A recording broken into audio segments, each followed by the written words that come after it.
The Constitution divides the federal government of the United States into three separate but equal branches: the executive, legislative, and judiciary.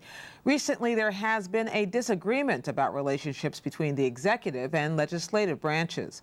One side of the argument says the president, as head of the executive branch, sets policy for all federal agencies. In other words, everything in the executive branch leads to a single final authority, the president.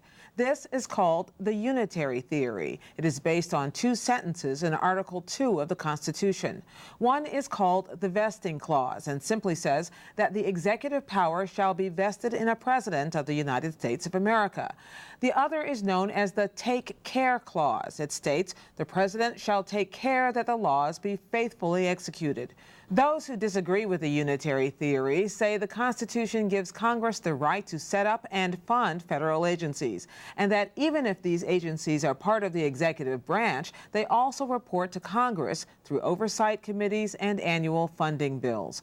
Opponents of the Unitary theory believe that the Constitution gives Congress the sole right to make laws, and that the president's job is to enforce the laws Congress passed.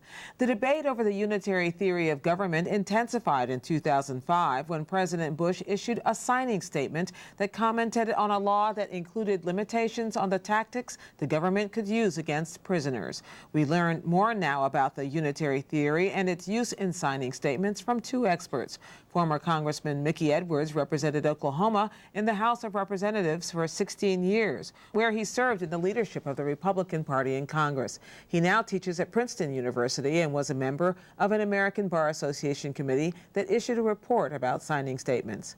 Todd Gaziano is the director of the Center for Legal and Judicial Studies at the Heritage Foundation. Before he joined Heritage, he worked in all three branches of the federal government, including the U.S. Justice Department's Office of Legal Counsel. That office advises the president on constitutional issues and helps draft presidential signing statements. Thank you for joining us, gentlemen. Thank Congressman you. Edwards, you were part of this American Bar Association panel. What did it conclude about the coverage that the Unitary theory offers the president? Well, it did conclude that the use of signing statements by the president to declare the ability to just simply not follow parts of the law if he disagrees with them, thinks they're unconstitutional or anything else, was itself unconstitutional, that the president doesn't have that option. The Constitution gives the president two choices: signs a bill, in which case it becomes law, or he vetoes it, he sends it back to Congress, and usually he will win. But those were his only two choices. I don't disagree with the idea that the president's the head of the executive branch, and the departments and agencies of the federal government report to the president. They work for the president. But the Constitution also gives the Congress the right to set the laws. And the courts have held that in doing that, the Congress has the right to gather the information it needs in order to be able to do its job. Does the Constitution envision that at a time of war, that the president ought to have more latitude to decide what is constitutional, what isn't? Not to decide what's constitutional. You know, there's nothing that makes the president the sole decider of what's constitutional. What the courts have held is that if the Congress has remained silent on an issue, during a time of war, the president is at his strongest point of power. But if the Congress has spoken, then the president's power is at its weakest point.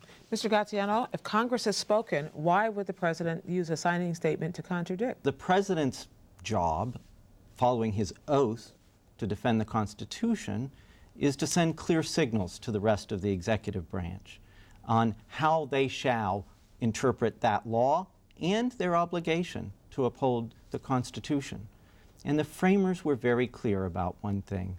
They rejected a plural executive, a committee on council on revision, a privy council. They decided they wanted democratic accountability in one person. And that's why we have one president, and the responsibility to enforce the law is all with him. Mr. Edwards, considering that Congress is not infallible, should the president have the opportunity or the ability to disregard sections of laws, vast omnibus legislation that simply are not acceptable?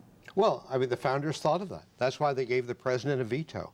And not only did they give the president a veto so that he could go and say, you know, that provision is unconstitutional. I will not sign that bill. But is it practical for the president to veto a bill that has thousands of dollars for hurricane relief as well as this one segment? Sure, it is. Because what happens in the real world, what happens, not the theoretical, in the real world, the President of the United States, you show up as a member of Congress and there is when you're getting ready to vote on something, there's a note from the President and it says, if this bill is passed in this form, I will veto it. So you don't even usually get to that point because the president's people get to the people in Congress and say, the president's going to veto it if it's that way. So you sit down and you work it out. You either remove the parts the president doesn't like that would cause a veto, or they negotiate a compromise. Mr. Graziano, barring a veto, at what point does, using the unitary theory as a basis for these signing statements, at what point does it become power grab? At what point can the president overreach? Congress can abuse its power, certainly the courts can, and certainly any president can.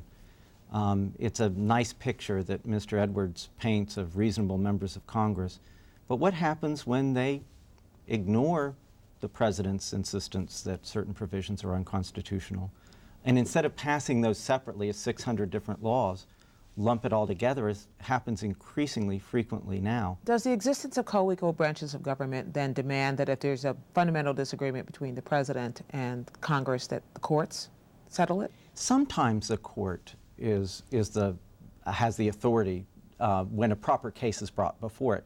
But under our Constitution, under the Supremacy Clause and the oath every member of Congress and the president takes, every officer of the United States, both state and federal, has to take their obligation seriously to enforce the Constitution. You get to my next question, which is, and I want to try Mr. Edwards on this, which is, how do you guard against good old-fashioned politics being the thing that makes the decision about whether this law is enforceable, whether it's the president's role to stop Congress from doing what it's doing, or whether it's Congress's role? How do you keep politics out of it, or do you? The very first sentence of the Constitution, all legislative power, the power to make the law, doesn't reside in the court and the president. It resides with the people through their representatives. All legislative power, every bit of it, is vested in the Congress.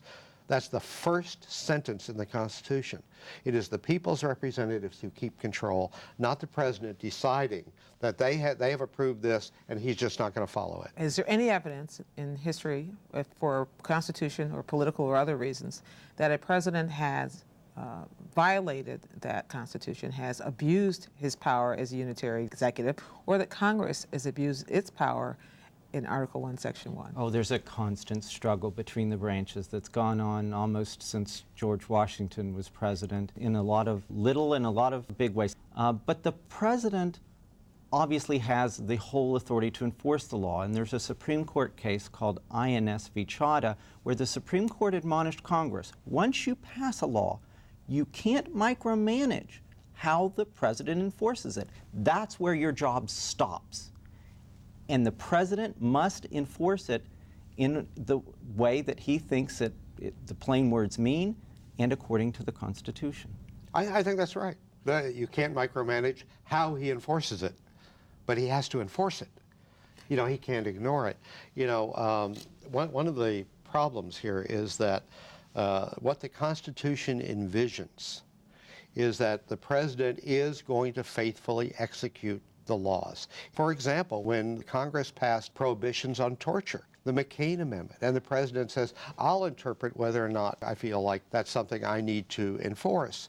It takes away the power of the people to control their own destiny. How much are these signing statements envisioned, as you helped draft some, as a way of signaling to the executive branch whether to enforce a law or not? They both signal to the executive branch, the American people, and to Congress of certain issues. But is it different for the president to say you ought to enforce that law than saying you ought not to enforce that law? They're certainly different, but they serve a similar function. It is better for the president at the time he's signing a bill, and much more respectful of Congress, to point out some possible unconstitutional applications of one little provision. This isn't a matter of whether the president shows respect to the Congress. It's a matter of whether he shows respect to the Constitution, whether or not he obeys the Constitution. It's a constitutional obligation to see, as you pointed out at the very beginning, to see that the laws are faithfully enforced. You can tell me I don't have to torture, or I don't have the authority to torture, or the Congress prohibits torture, but I'll decide whether or not I think that applies. Boy, I mean, how could you have a greater danger to our whole system of the people controlling their own government through their representatives? Todd Gaziano of Heritage Foundation, Mickey Edwards, former member of Congress, thank you both very much for joining us. Thank you. For more information on signing statements and the Constitution, please visit annenbergclassroom.org. I'm Gwen Eiffel.